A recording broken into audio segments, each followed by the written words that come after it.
Salve amigos do canal Atualiza Educação. Hoje falaremos de Sócrates, o pensador, o filósofo, o homem que dividiu a história da filosofia em filosofia pré-socrática e filosofia pós-socrática. O homem que fundou a tradição filosófica grega, a tradição filosófica ocidental.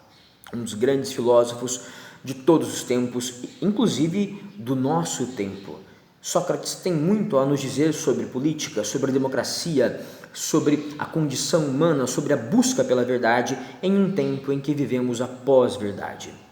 Bem, já que falamos de verdade, devemos falar de como chegar à verdade.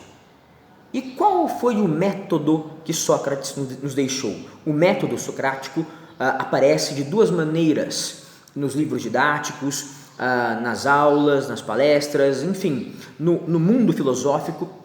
O método socrático aparece como o diálogo crítico ou como maiêutica. Bem, o diálogo crítico ou a maiêutica comporta 4 passos, 4 estágios. O primeiro deles é a exortação. Sócrates, andando pelas ruas de Atenas, exortava as pessoas ao diálogo, convidava as pessoas ao diálogo.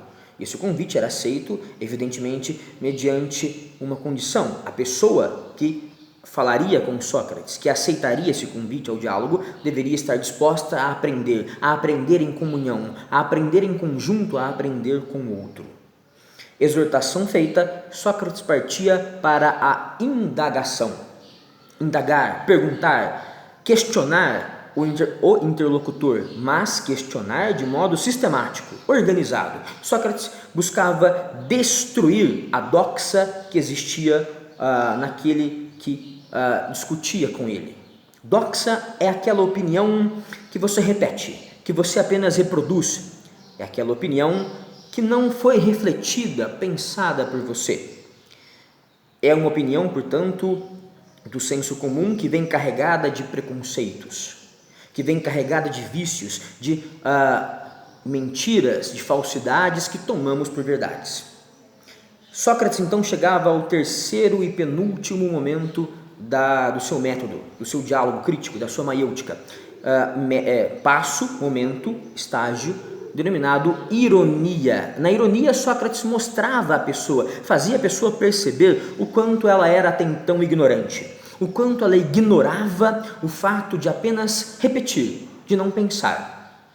A pessoa então chegava a um estágio de humildade, em que ela percebia a sua própria ignorância, falta de conhecimento e vício de apenas repetir a doxa que chegava da tradição, a doxa que chegava do senso comum dos outros.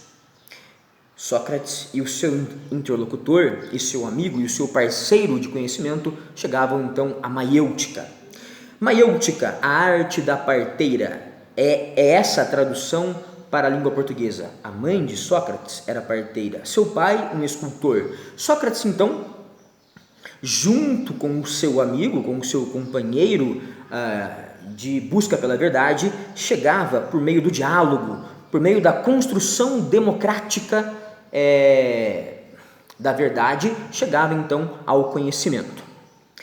A maiêutica passa pela construção democrática da verdade, pela busca em conjunto, em comunhão, onde o outro não é meu inimigo, onde o outro é um igual, um irmão, um companheiro de viagem buscando a sabedoria, cujo destino é a verdade. A maiêutica passa pela humildade em dizer, só sei que nada sei. Essa frase Sócrates a disse a um amigo seu que havia visitado o oráculo de Delfos e perguntado a ele, quem é o homem mais sábio da Grécia? O oráculo disse, é Sócrates, seu amigo. Ao falar isso para Sócrates, surpreso, disse, só sei que nada sei. Todos devemos chegar a esse estágio de humildade para experimentar a maiêutica, para participar da experiência da construção democrática do conhecimento, da busca em comunhão pela verdade. É preciso que haja uma disposição para aprender. É preciso que haja uma disposição para entender que a verdade não está engessada, não é algo a ser reproduzido de modo cômodo.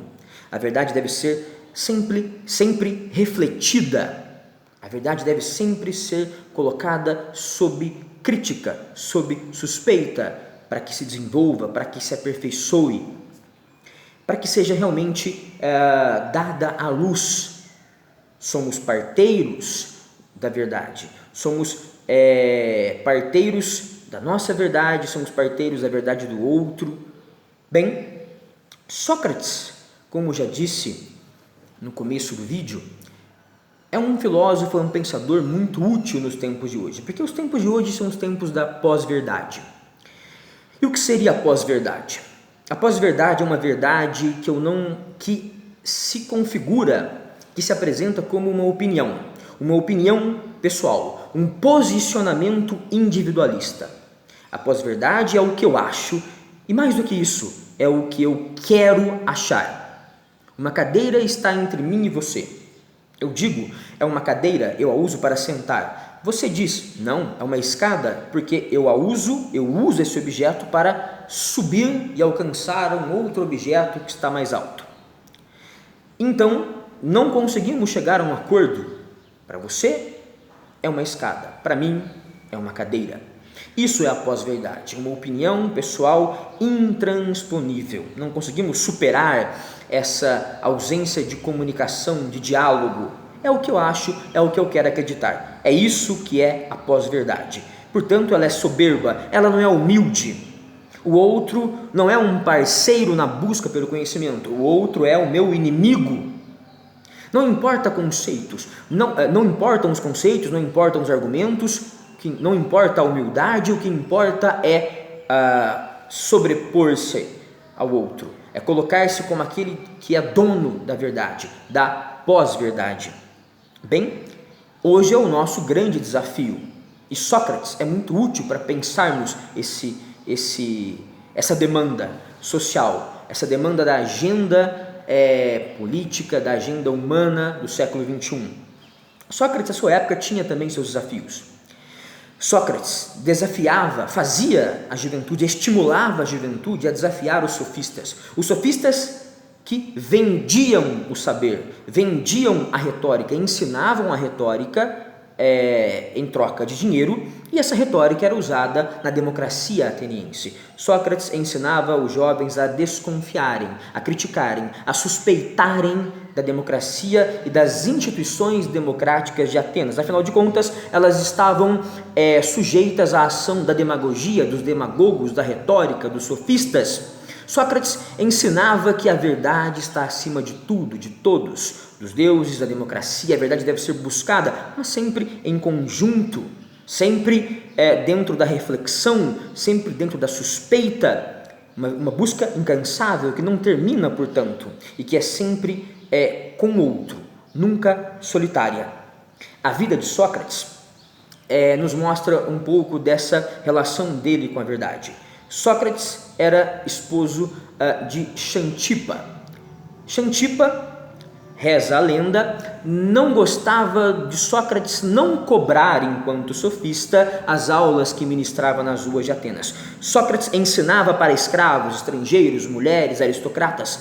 Sócrates ensinava a quem estivesse disposto a aprender e não cobrava por isso. Ao chegar em casa sem dinheiro, Xantipa o expulsava e ele voltava às ruas para novamente dialogar, buscar a verdade. Sócrates não deixou nenhum livro escrito. Seus discípulos, diretos ou indiretos, Xenofonte, Aristófanes, Platão, Aristóteles, seus discípulos ouviram de Sócrates. Seus discípulos participaram dessa tradição oral, de um pensador que buscou a verdade acima de tudo e de todos, mas que não buscou a verdade de um, mas a verdade da humanidade, a verdade da polis, a verdade do outro. Sócrates, portanto, sempre deve ser revisitado, muito além de um pensador muito cobrado nos vestibulares e no Enem. Muito além disso, Sócrates é um pensador vivo, contemporâneo e necessário para sermos homens e mulheres melhores no século XXI.